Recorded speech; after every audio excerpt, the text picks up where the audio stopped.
Hai guys, kali ini aku bakalan berbagi secara detail bagaimana pengalaman aku melahirkan di Jepang dan apa aja fasilitas-fasilitas yang aku dapatkan selama aku hamil dan melahirkan di Jepang. Jadi ikutin vlognya sampai akhir. Jadi ini sebelum aku mulai mules-mules dan masuk ke rumah sakit, aku tuh lagi jalan-jalan sama suami buat lihat-lihat baju-baju baby. Ini tuh belum sama sekali kerasa mules atau apapun, jadi kita ya biasa-biasa aja gitu, jalan-jalan seperti biasa. Terus sorenya karena perut aku tiba-tiba kerasa sakit banget, aku langsung dibawa ke rumah sakit dan suami aku langsung disuruh pulang sama dokternya. Kalau di rumah sakit Jepang tuh kita harus sendirian. Ini aku udah sendirian dan langsung dikasih makan sore sama rumah sakitnya. Tapi ternyata setelah dicek katanya masih jauh pembukaannya. Terus ditanya kamu masih mau di rumah sakit aja nunggu atau mau pulang. Dan akhirnya aku jawab aku mau pulang dulu. Aku memilih pulang karena aku kesepian ya. Kalau kontraksi di rumah sakit sendirian itu gak bisa ditemenin suami. Akhirnya aku pulang ke rumah. Tapi ternyata pas pulang ke rumah malah jadi gak kerasa sakit sama sekali gitu. Kita makan-makan dan ya seperti biasa aja aku sehat lagi gitu. Sampai besoknya pun aku belum kerasa sakit sama sekali. Akhirnya lusanya aku baru kerasa sakit lagi dan ini lebih sakit dari sebelumnya. Dan aku disuruh masuk rumah sakit lagi. Dan yang pastinya sendirian lagi karena nggak boleh ditemenin ya kalau di Jepang. Karena aku ngerasa ini udah sakit dan gak kuat, pas ditanya kamu mau di rumah aja atau di rumah sakit, aku dan suami memilih untuk aku nunggu lahiran di rumah sakit. Udah dikasih tahu sama dokternya kalau mau nunggu di rumah sakit konsekuensinya itu sendirian. Kalau di rumah ya bisa ditemenin suami kan di rumah, cuman nanti pas udah pembukaan mau ke rumah sakitnya kita nggak mau ribet di jalan, takut ada apa-apa, jadi kita memutuskan untuk menunggu di rumah sakit karena kita mikir pasti sebentar lagi itu udah mau brojol gitu. Nah, karena aku udah mulai rawat inap di rumah sakit, fasilitas yang aku dapatkan adalah aku dapat kayak pembalut gini untuk dipakai buat setelah lahiran nanti. Terus ada celana dalam untuk dipakai setelah lahiran nanti. Terus ada kertas lembaran itu yang berisinya kupon-kupon hadiah apa gitu. Aku nggak pakai sih sampai sekarang. Aku cuma pakai sih pembalut-pembalutnya itu aja. Terus ini barang-barang yang aku bawa ini sesuai list yang udah dikasih dari rumah sakit. Jadi rumah sakit udah kasih lembaran kita harus bawa apa aja. Baju-baju bayi, pad untuk payudara, gelas dan lain-lain.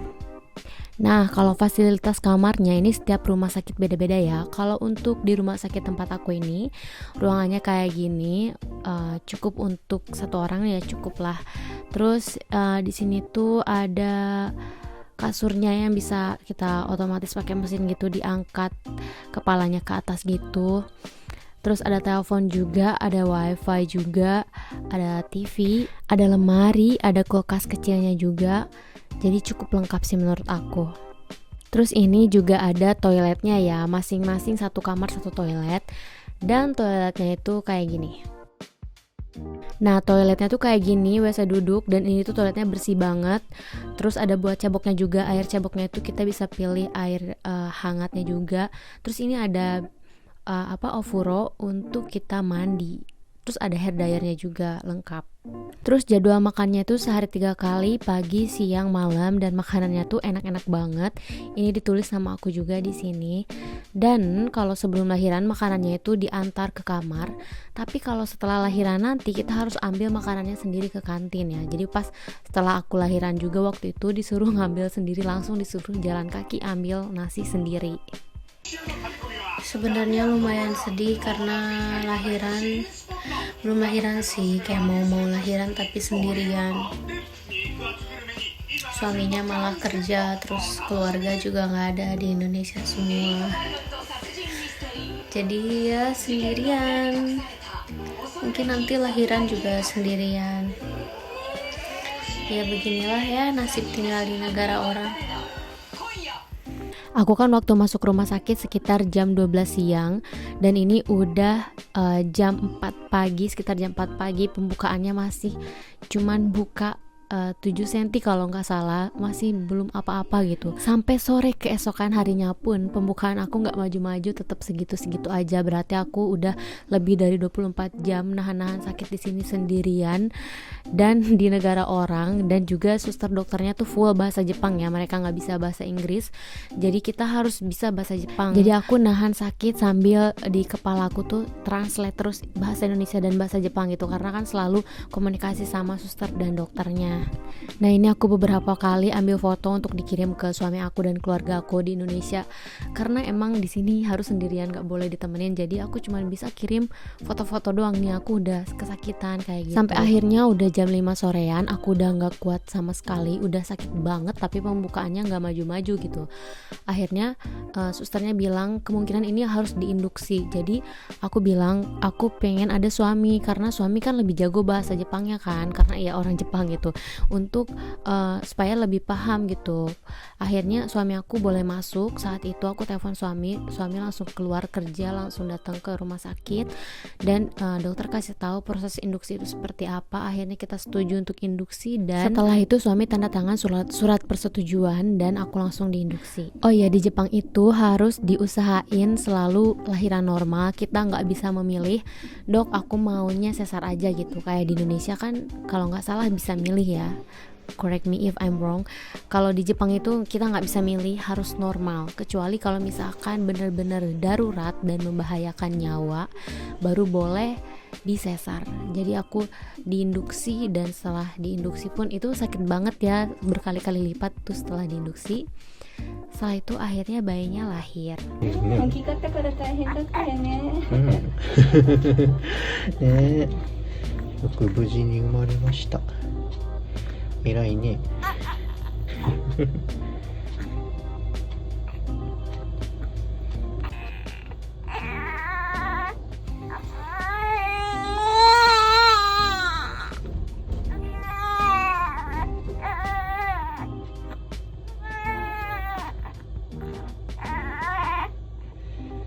ねいいでしゅか。鼻水出てるけどちょっとだけねえ、はい、パパみたいに優しい子になりますか？あくびしてる。ずっとあくびしてる。眠たい。眠たいね。目開けて。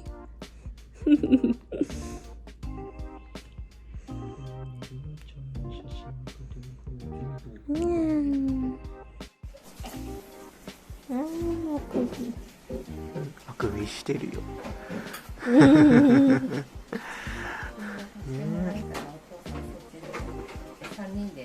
あ、はい。はい。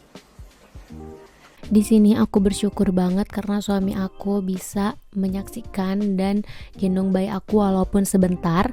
Karena setelah gendong ini suami aku langsung disuruh keluar lagi dari ruangan, sama suster udah disuruh pulang ke rumah.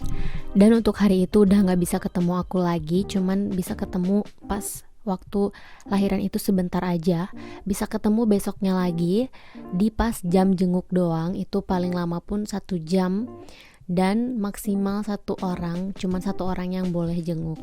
Dan setelah itu bayi dibersihkan dan dibawa oleh suster untuk dititipkan di ruang perawatan selama 1 malam, karena ibu disuruh istirahat dulu selama 1 malam. Aku disuruh pergi sendiri ke kamar untuk istirahat. Ditanya mau jalan kaki atau pakai kursi roda, aku bilang jalan kaki aja. Aku lahiran normal dan setelah itu langsung jalan kaki gitu, normal ke kamar aku. Keesokan harinya aku dikasih makanan spesial ini dalam rangka merayakan kelahiran bayi. Ini makanannya enak-enak banget. Ada nasi-nasian, buah-buahan, daging-dagingan. Pokoknya rasanya nggak hambar, enak. Terus ada kartu ucapannya juga, selamat atas kelahiran bayi. Selain itu paginya bayi kita juga udah diantarkan ke kamar. Udah cantik, udah rapi, dan udah wangi. Gak lama setelah itu, susternya datang lagi ke kamar aku untuk mengajak aku menjelaskan bagaimana caranya merawat bayi. Nah, susternya tuh benar-benar ngejelasin secara detail bagaimana cara memandikan bayi, cara menyusui bayi, cara mengganti pakaian bayi, dan lain-lain. Terus susternya itu menjelaskan secara lengkap dengan bahasa Jepang ya, karena di sini nggak ada yang bisa bahasa Inggris. Jadi kalau kalian yang ingin lahiran di Jepang harus persiapkan bahasa Jepangnya, karena jarang banget suster dan dokter yang lancar bahasa Inggris. Kebanyakan mereka nggak lancar bahasa Inggris dan hanya berbicara bahasa Jepang. Intinya walaupun aku sendirian, gak boleh ditemenin sama keluarga satupun, aku gak kebingungan gimana caranya mengurus bayi, gimana caranya mandiin bayi dan lain-lain, karena ada suster yang ngejelasin semuanya dengan lengkap. Jadi secara keseluruhan total aku menginap di rumah sakit ini adalah selama 1 minggu. Dan aku full sendirian di kamar ini menjaga bayi sendirian. Siang-siang paling ada suster yang ngejengukin kondisi kita, tapi cuman kayak ngejengukin sesekali aja gitu. Kebanyakan waktu yang dihabiskan itu kita cuman berdua sama bayi. Gak boleh ditemenin keluarga, gak boleh ditemenin suami. Selama 1 minggu itu full aku gak tidur, karena nggak ada juga yang bisa gantian jagain bayi gitu. Paling tidur cuma sejam, 30 menit kayak gitu. Suami aku setiap hari jenguk di jam jenguk yang sudah ditentukan rumah sakit, dan cuman boleh 1 jam gitu. Nah setelah itu selebihnya ya cuman berdua sama bayi. Jadi untuk kalian yang gampang ngerasa kesepian, bisa dipikir-pikir lagi kalau mau lahiran di Jepang, kalau nikah sama orang Jepang gitu. Karena di sini dari kontraksi, dari melahirkan, dari dirawat juga itu sendirian gitu. Cuma melahirkan di rumah sakit tertentu suami boleh masuk, tapi setahu aku di rumah sakit lain juga pas melahirkan suami juga nggak boleh masuk gitu, tergantung rumah sakitnya. Singkat cerita, setelah aku pulang, ini dia biaya yang dikeluarkan untuk di rumah sakit selama 1 minggu dan lahiran di rumah sakit. Sebesar 45 juta kalau dirupiahin ya. Sementara aku dapat uang tunjangan dari pemerintah itu 50 juta. Jadi 5 jutanya kembaliannya itu aku masuk ke rekening aku. Oh ya, ini biaya untuk lahiran normal ya, karena aku lahiran normal. Dan kalau misalkan kalian lahiran sesar pasti biayanya beda lagi. Terus juga mungkin tergantung rumah sakitnya dan daerahnya juga, nggak pasti harganya plek-ketiplek sama-sama aku. Kalau kalian lahiran di Jepang gitu pasti beda-beda juga. Terus ini sistemnya juga uangnya nggak masuk dulu ke rekening kita, tapi uangnya itu langsung masuk ke rumah sakit. Nah kembaliannya itu barulah masuk ke rekening kita. Dan itu juga masih harus diurus dokumen-dokumennya dulu, baru uangnya baru bisa masuk ke rekening kita gitu. Nah kalau kalian ada yang belum nonton video yang sempat viral yang aku buat itu, ayo kita nonton lagi supaya kalian tahu fasilitas-fasilitas apa aja yang aku dapat di Jepang selama hamil dan melahirkan.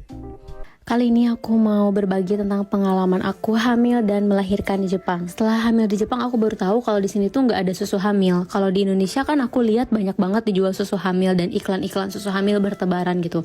Kalau di sini nggak ada, walaupun aku nggak masuk makanan sama sekali, dokter pun nggak menyarankan untuk minum susu hamil kayak gitu. Selain itu, berat badan ibu hamil diperhatikan banget loh di Jepang. Kalau pengalaman aku 1 bulan kita cuman boleh naik 1 kilo. Dari pas pertama hamil kita langsung dikasih gantungan kayak gini. Jadi contohnya waktu aku hamilnya kecil dan gak kelihatan, karena aku ngegantungin ini di tas, waktu naik kereta dan penuh, orang-orang pada ngasih tempat duduk buat aku. Cuti hamil di Jepang dapat uang mulai dari 40 sampai dengan 60 jutaan, dan aku juga dapat ini waktu cuti. Selain itu dapat lagi tunjangan 5 juta waktu hamil dan 5 juta setelah melahirkan. Dan aku juga dapat uang 50 juta untuk biaya persalinan. Karena persalinan aku nggak sampai 50 juta, jadi sisa uangnya masuk ke rekening aku. Waktu hamil kita juga dapat pelatihan gimana cara mengurus bayi. Selain itu, setelah melahirkan kita juga dapat bantuan pengasuh bayi secara gratis dalam 1 bulan. Maksudnya bantuin siang-siang aja ya, nggak sampai nginep. Berbeda dengan Indonesia yang jika melahirkan banyak ditemani oleh keluarga. Kalau di Jepang kita harus sendirian. Dari kontraksi juga udah di rumah sakit sendirian, gak ada yang nemenin. Waktu melahirkan aja suami diizinin masuk ngeliat sebentar, abis itu disuruh pulang lagi. Setelah melahirkan pun kita harus nginep di rumah sakit 5-7 hari bersama bayi. Jadi aku ngurus bayi sendirian di kamar ini seminggu dan gak boleh ada yang nemenin, makanya cukup ngerasa kesepian lahiran di Jepang. Oh ya, waktu kita dirawat di rumah sakit juga dikasih peralatan kayak gini-gini buat kita dipakai setelah melahirkan. Oke guys, segitu aja vlog kita hari ini tentang pengalaman aku melahirkan di Jepang. Kalau ada kalian yang pengen nanya-nanya lebih lanjut mengenai hamil dan melahirkan di Jepang, boleh tulis di komen, aku pasti bakalan bales pesan-pesan dari kalian. Bye bye, see you next vlog.